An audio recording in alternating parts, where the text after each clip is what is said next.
Now, let's talk about the Nigerian tour that's underway. Harry and Meghan, I don't know if this is a royal tour. They're not working royals. Are they? Well, they're not politicians or pop stars. What exactly are they doing touring Nigeria in the first place, Kinsey?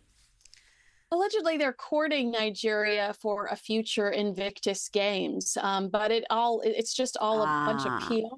Right. I mean, you've seen Meghan's dramatic wardrobe changes throughout it, her insisting that this is her country. Thank you for welcoming me to my country.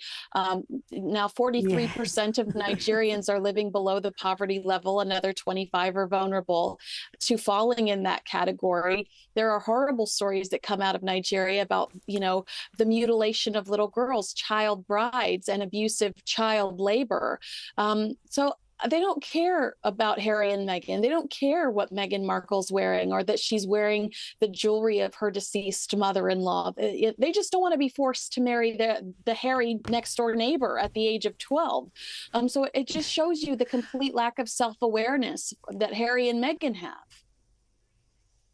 Absolutely, and I've got a feeling that we're not going to hear any of those issues you mentioned raised. The treatment meted out to young girls, the child brides, all of that. I can't imagine it's going to be something that Meghan is going to be advocating. She did call it my country. She's revealed she's 43% Nigerian, and she was very grateful to be home. What they define as a Nigerian woman is brave, resilient, courageous,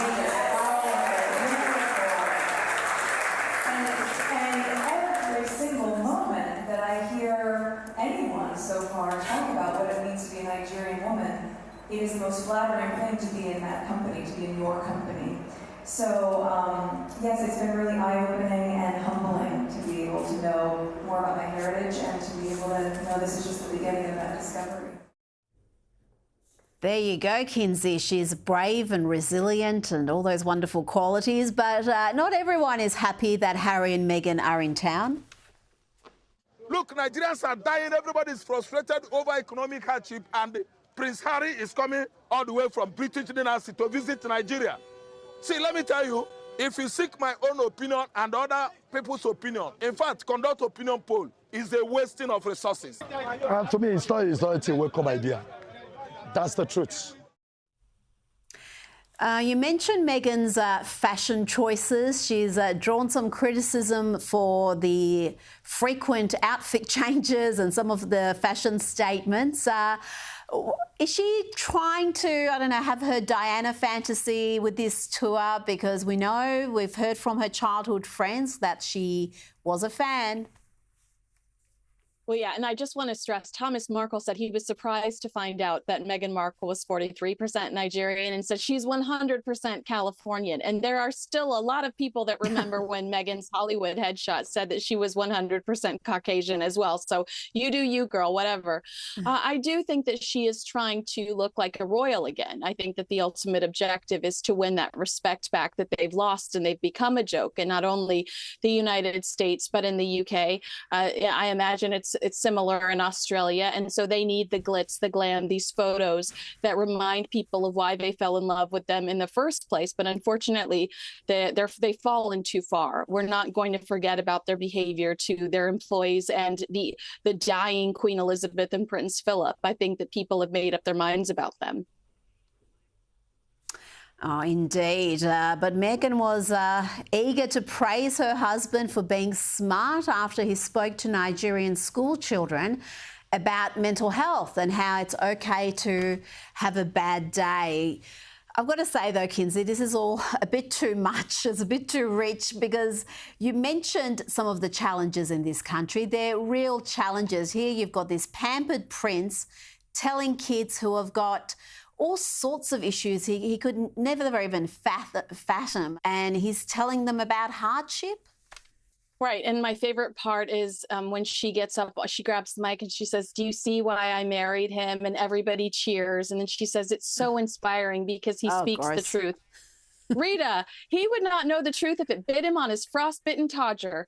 Like the irony. I mean, these people are insane. I just like who is standing near them going, oh, that's going to be amazing. Absolutely. Say that. They have 2 brand new publicists, fire them immediately. Yeah, really? No.